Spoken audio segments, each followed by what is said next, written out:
I am the Tofu Golem. Please enjoy the video. You start by securing power and eliminating simple causes. Make sure the battery is above 20% and plug into a known good charger. Clean the lightning port gently with a dry brush. Debris can cause intermittent power. Once done, perform the correct force restart for your model. On iPhone 8 and later press volume up, volume down, then hold side. Older models use home plus side. This resets firmware without data loss and often stops boot loops caused by temporary glitches.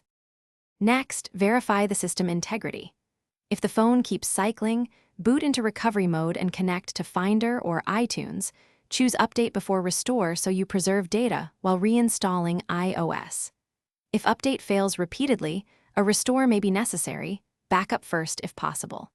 Also, uninstall any recent apps or configuration profiles you installed before the problem started, because incompatible software or profiles can trigger repeated reboots. Finally, move to hardware troubleshooting when software steps don't help. Inspect the back for bulging indicating a swollen battery. Do not puncture it, replace the battery if swollen. If you suspect deeper hardware issues, test with a known good battery or have a technician inspect the logic board and connectors.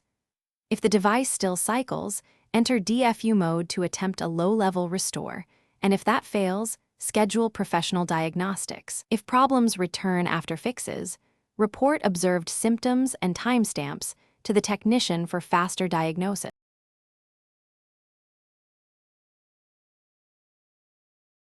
Thanks for watching. Consider subscribing if we helped you today.